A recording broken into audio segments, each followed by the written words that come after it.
Welcome back, everybody. Derrick Soo, your 2022 Oakland mayoral candidate. We are deep into phase 2 here in the city of Oakland on reopening. And during the shelter in place, there was a lot of scrambling for folks to get housing, especially those that are unhoused on our streets. Some were able to get some housing through the hotel programs of comfort for those that had COVID. Then you had Operation Safe Ground, and then you have Project Room Key. So Project Room Key was actually there to get people housing temporarily during the shelter in place in a lot of hotels all up and down California. So there were a lot of folks that were housed, and a lot of programs that were started, and then some that were just complete bombs and waste of money. One which came to light last night is in San Jose. There was a FEMA trailer park in San Jose, and there were 90 trailers on that site, and it never opened. And then it just recently opened, but then after 1 week they decided to close it down, and they have now evicted everybody that they had taken in temporarily from that RV safe park that was part of the FEMA trailer program. And there were a lot of issues with that program from the beginning, especially the trailers that San Jose received, because they were the used ones. And a lot of times, if you know anything about the FEMA trailer programs, they are a disaster. They're a one-time and throw it away type use, because they're not built for around the clock living 24/7, 365. They are not designed for that, and they never have been, never will be. So there are a lot of problems with that. So there's a lot of money that we've seen wasted.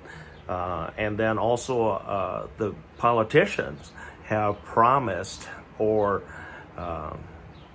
kind of mentioned that there's hinted at, is the word I'm looking for, that there's going to be housing at the other end of this program. And so here we are, and it's getting late into the summer, or getting into the summer now.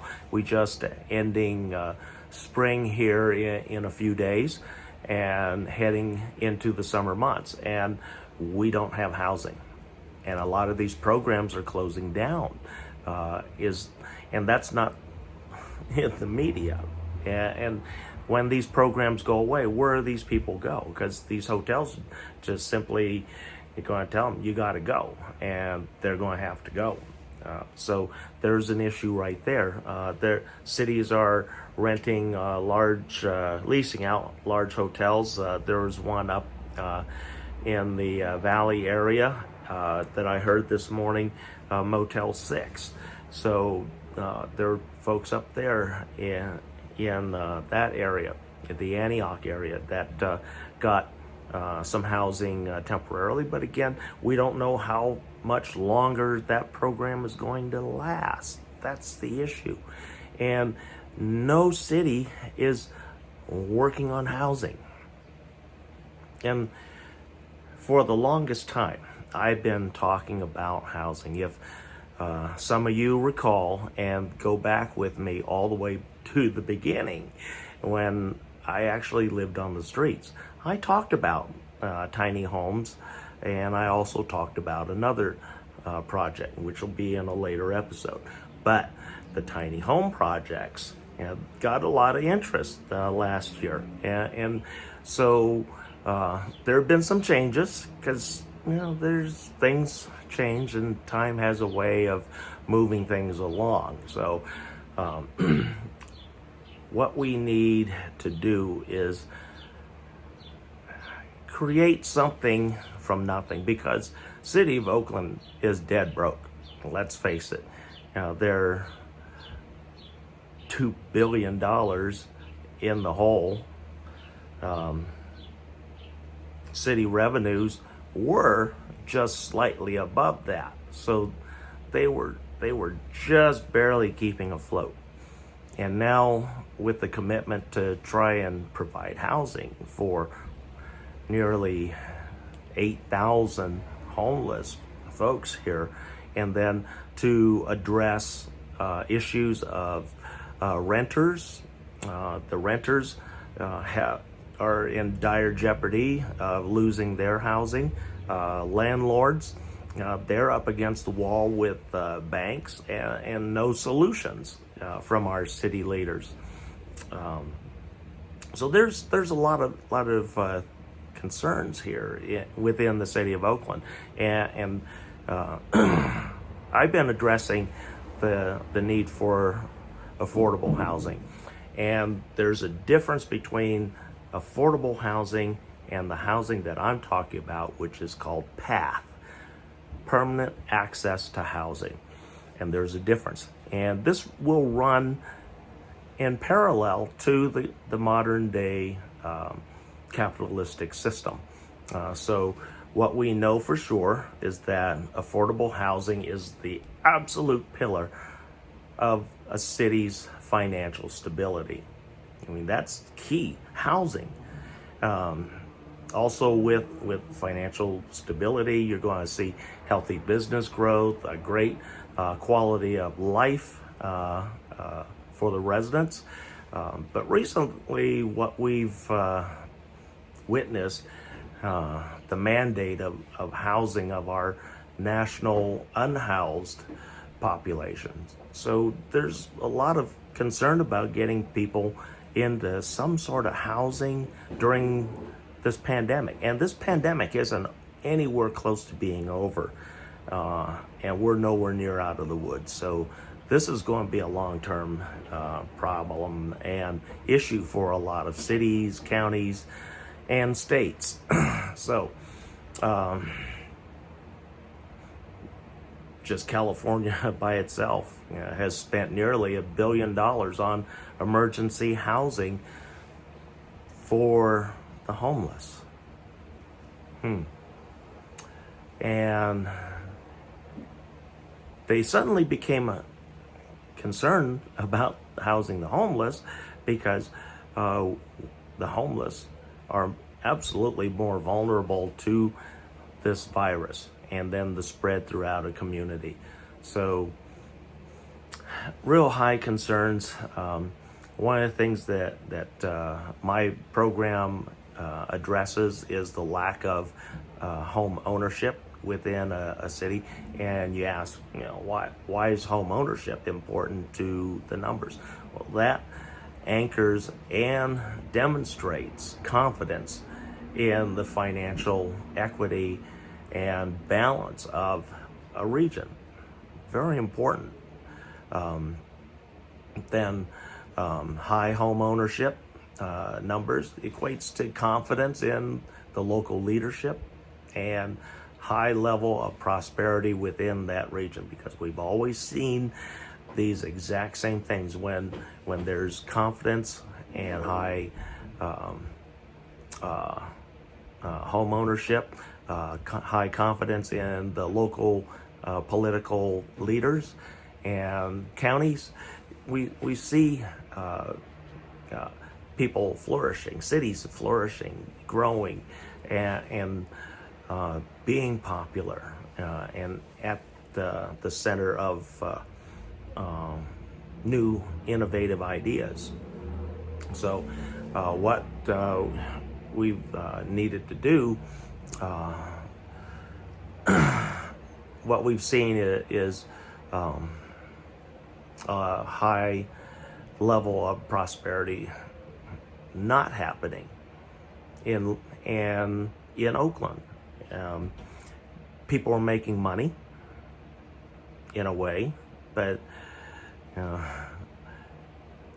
their housing broke. If you look at how much people are paying for a mortgage to own a home, to even rent in Oakland is ridiculous. I myself, I can't afford to live here in Oakland anymore. and the way that the city has structured housing under the Shaft administration, they're creating an Oakland for a residency that does not exist, and in this day and time will not exist here in Oakland, as all the dynamics that they were banking on have literally disappeared. They've gone away. People are looking at other lower cost housing outside the area because they're able to work from home now, or in a fashion where they're always in contact via the internet. So more nomadic life is very possible these days. So but we still need to have people having home ownership.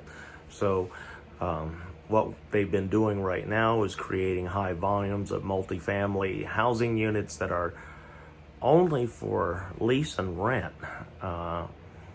And those are some of the primary causes for a very transient population like Oakland's been having.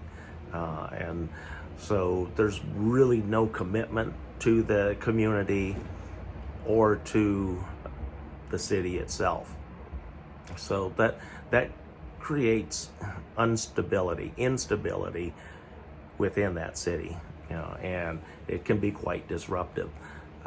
Then there's limited options for the masses, so that's why housing has gotten out of control like it has, because there's limited options, there's limited space, and when there is something available, it's terribly expensive. Housing must be planned and engaged for the residents that live in the city right now. So you take the median income of the city, its population, and you build for that. That's your target. And if you build above that, it's no more than 10%, because it's most likely less than 10% of that population is going to be able to absorb that higher cost in any fashion. Because if you're building for the average median home right now, you really want to build a home that's affordable for folks. And at $58,000 a median income in real income here in Oakland, that's asking a lot. And that's asking a lot. Housing cannot be excessive in cost, and we've seen that. And that's the capitalistic model that we are working under right now, and it does a lot of harm. And we're actually seeing a lot of harm that's being caused daily. And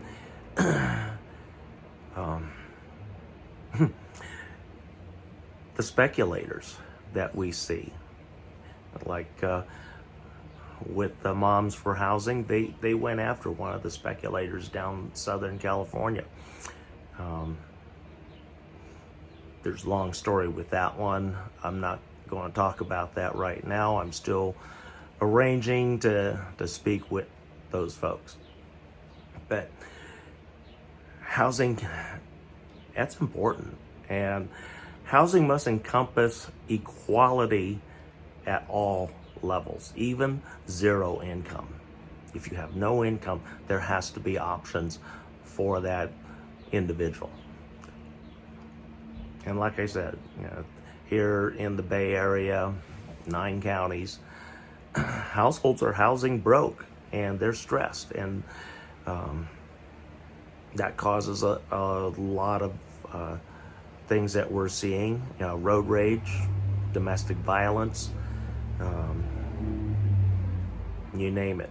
You name one of the crimes out there going on that's always in the news. Housing costs.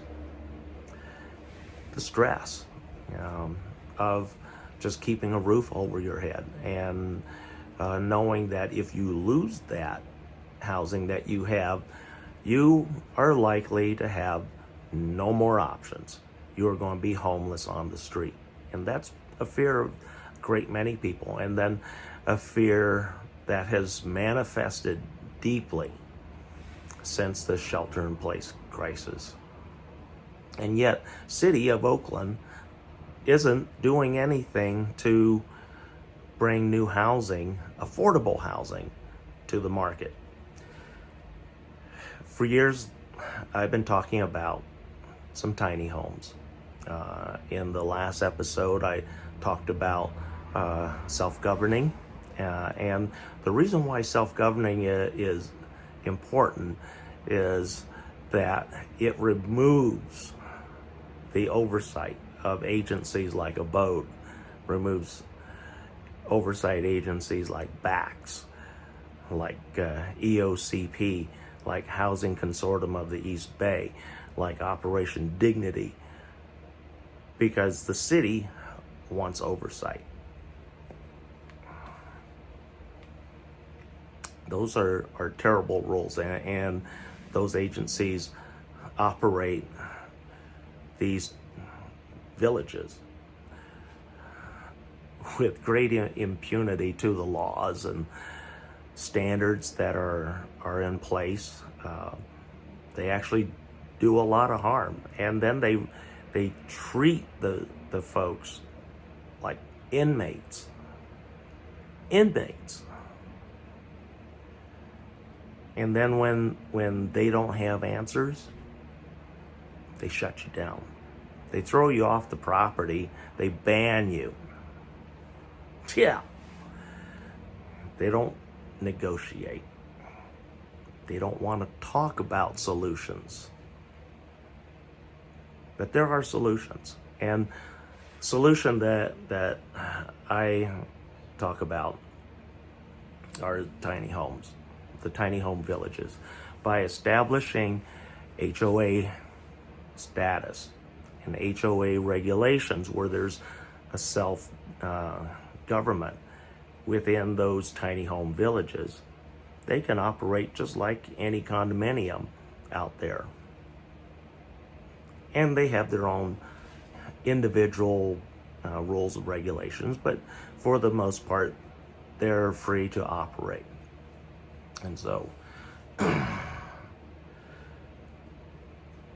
one of the things that really bothers me about the capitalistic society is that the people behind the real estate industry, the developers, the land barons,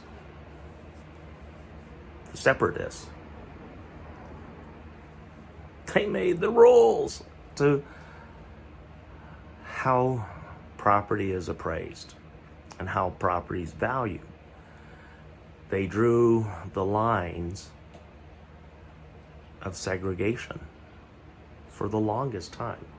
And some of you may ask, well, lines of segregation, what's that? Well, 1907, because so many Chinese were coming in from San Francisco into the East Bay, that the city of Piedmont was created for white folks only, as was the city of San Leandro and also the city of El Cerrito.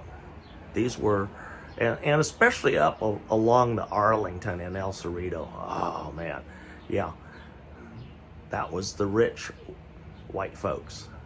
Those were zones that even if you had the money, you couldn't get there if you weren't white. And you know, I have a funny story with a friend who's actually African American here in Oakland, and how his family was able to gain a home in a restricted part of Oakland here, was that he looked the part of a Caucasian man. He was African American, but he was very light skinned, had very white features. And the whole thing went through so interestingly, the way that my friend tells me.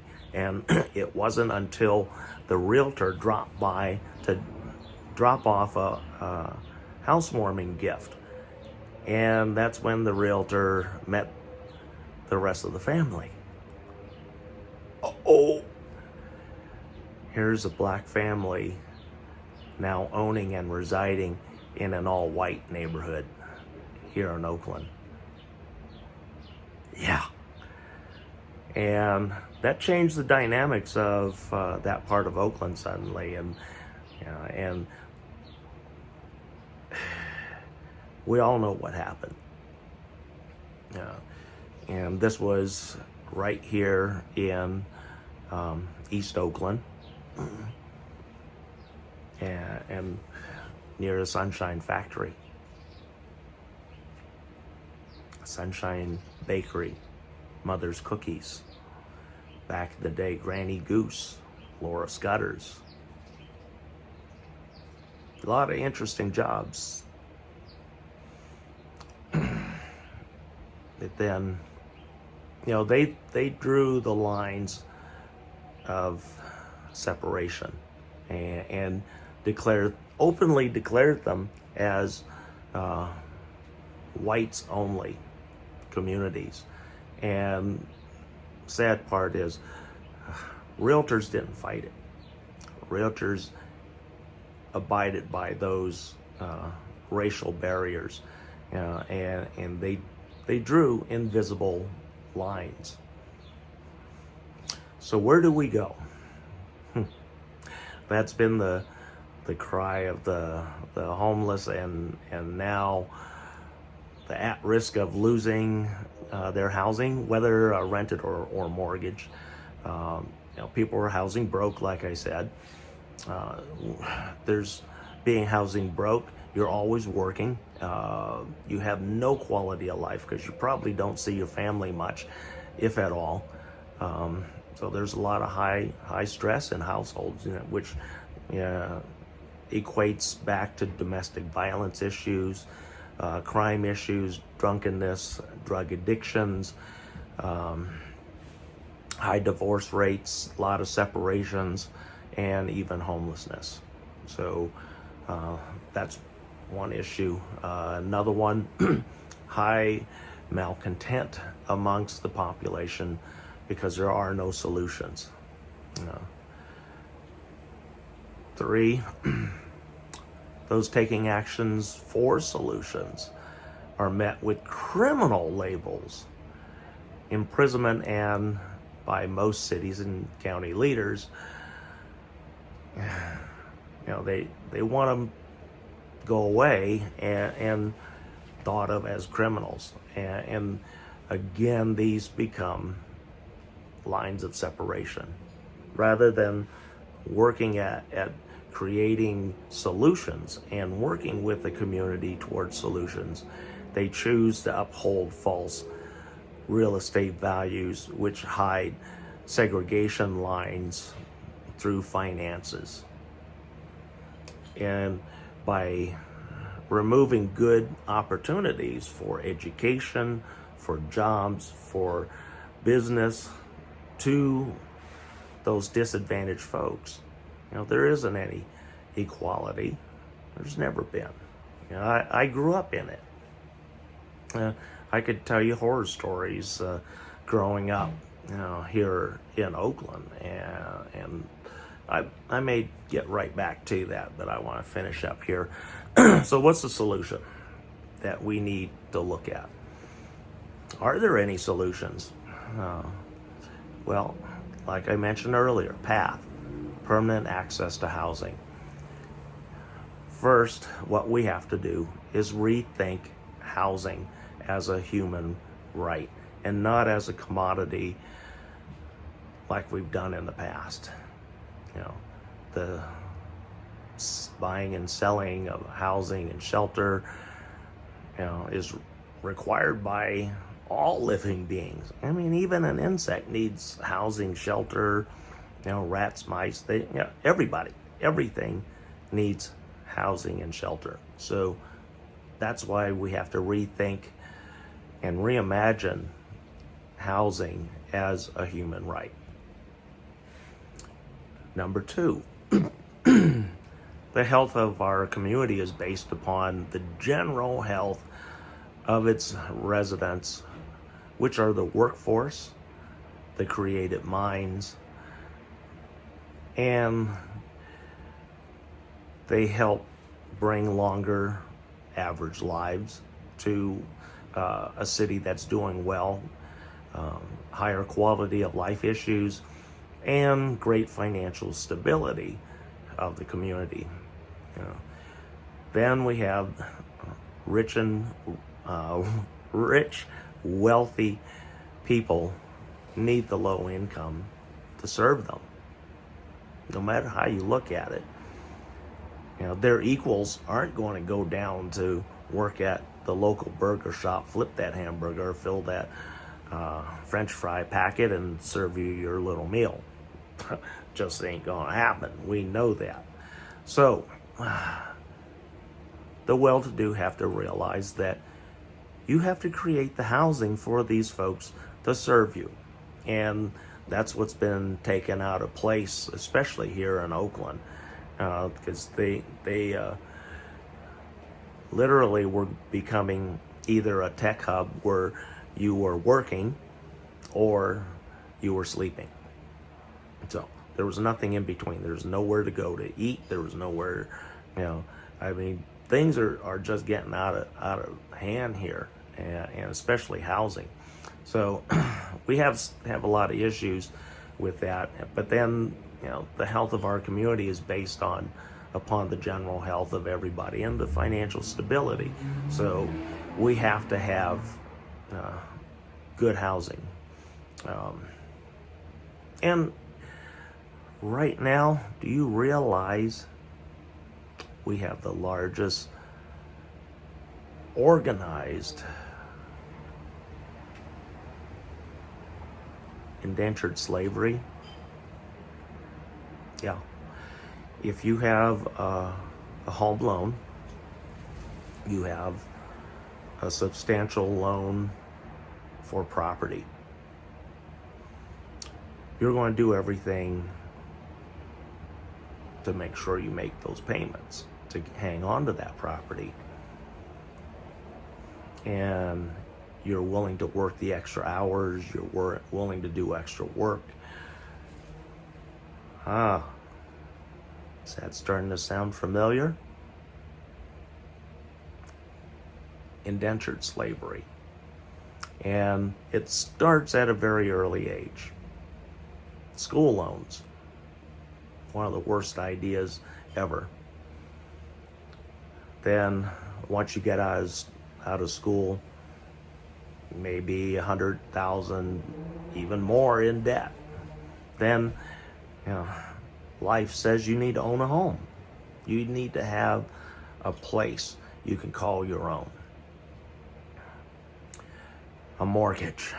So go even deeper in debt. And then something happens to your livelihood. Shelter in place. Downturn in business. War. Everything that you knew goes away.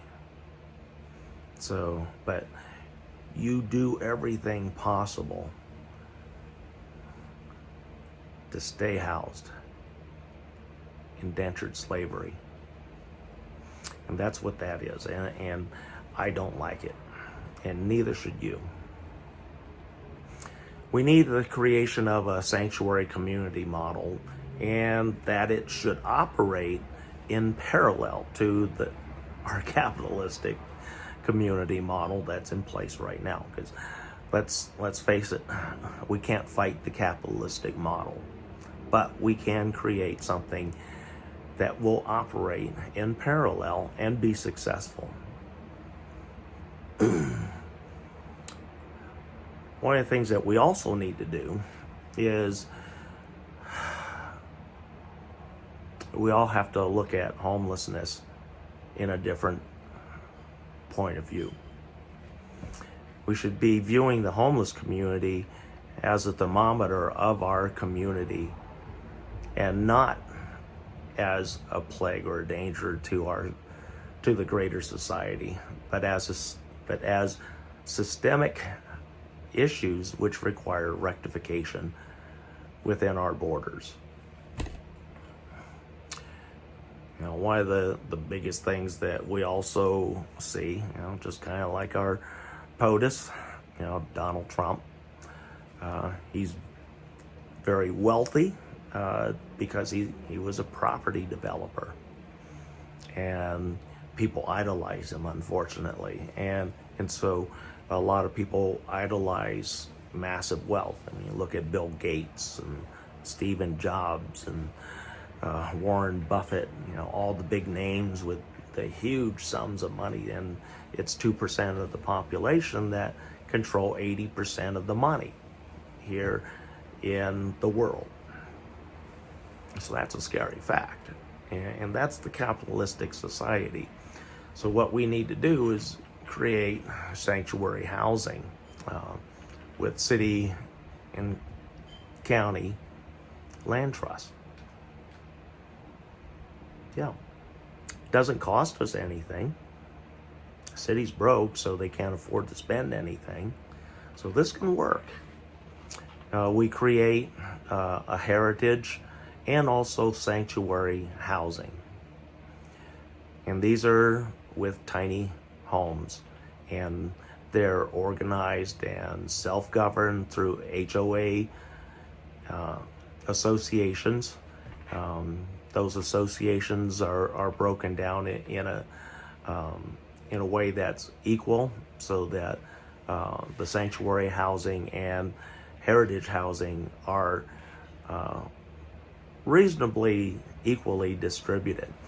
And sanctuary housing would be 60% of the units on any given land trust, and then 40% heritage units on those same properties.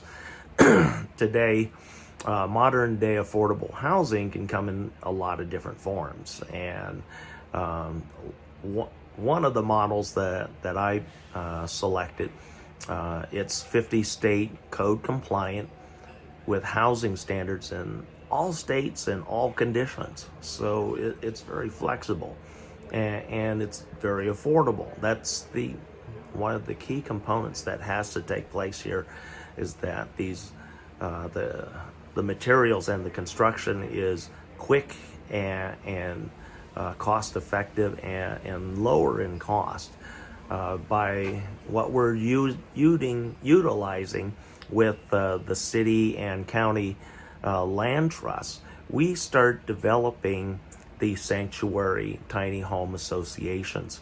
And these tiny home associations are the sanctuary homes for our school teachers, our medical personnel, our fire and emergency folks, and along with qualified Oakland residents. And some of the qualified residents that I'm talking about are those that have been living continuously within the Oakland borders for 30 plus years.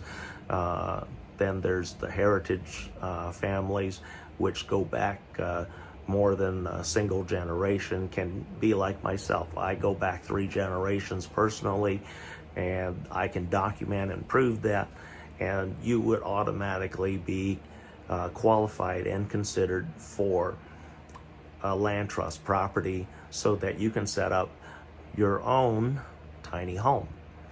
And you're responsible for the cost. And we're going to keep costs very affordable for everybody.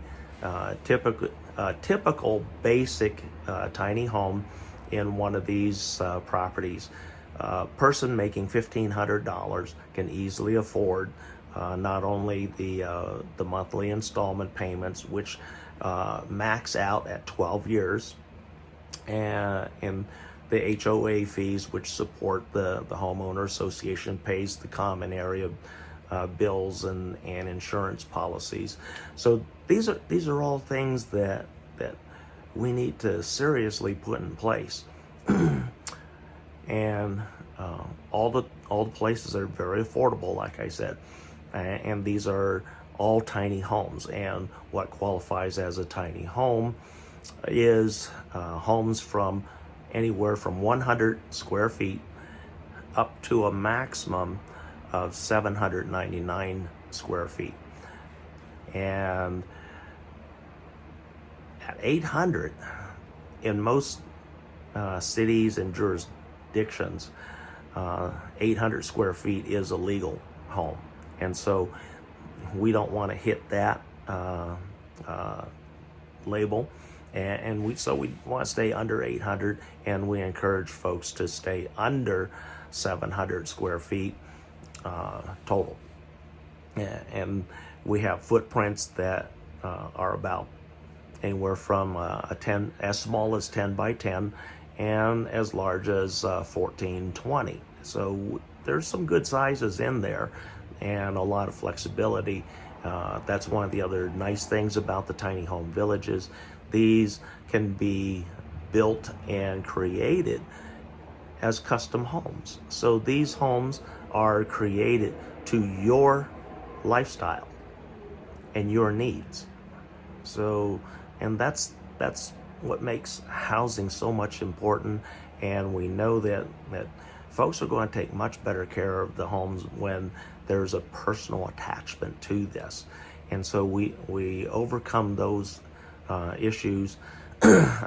We get around the NIMBYs because we're actually creating the type of housing that's truly necessary and affordable, because we know that first-year teachers don't get a whole lot of money. First-year medical doctors aren't extremely well paid, and cost of property here in Oakland is just outrageous. And we need to make better use of the properties. Yes, there's going to be some changes in the housing paradigm here shortly as things reopen and we start seeing a lot of the bankruptcies starting to hit the different courts. But housing just can't be limited to those with means. They have to be available to those who have no means, meaning zero income. And so there's provisions for that too.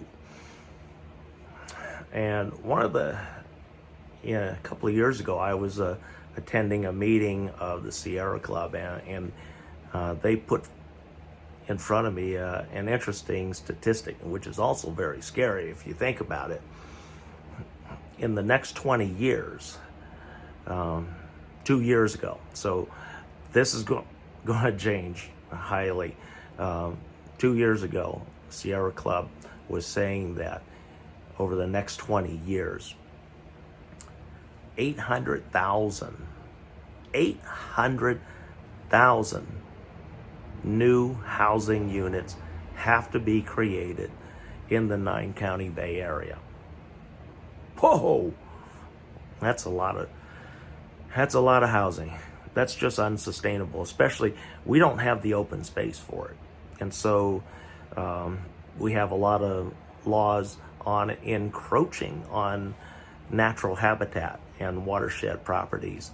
So there's limitations to the growth, and we have to look at other alternatives and changes.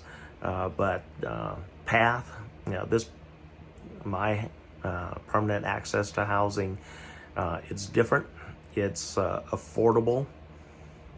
It's always accessible to any Oakland resident meeting the qualification of residency for sanctuary or heritage status. So you can move between the systems. You can move out of the PATH program that I'm going to put in and move to the capitalistic housing program, and there's no penalty if something happens. PATH is now your safety net. You can't go any lower than Oakland Path. That's your safety net. You are guaranteed housing always. Always. There's no other plan like it. And it doesn't cost the city tens of millions of dollars. They don't have to build housing.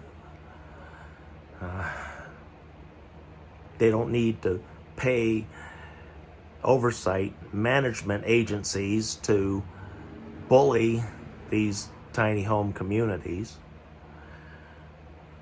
And we create the necessary housing at a very economical and realistic cost.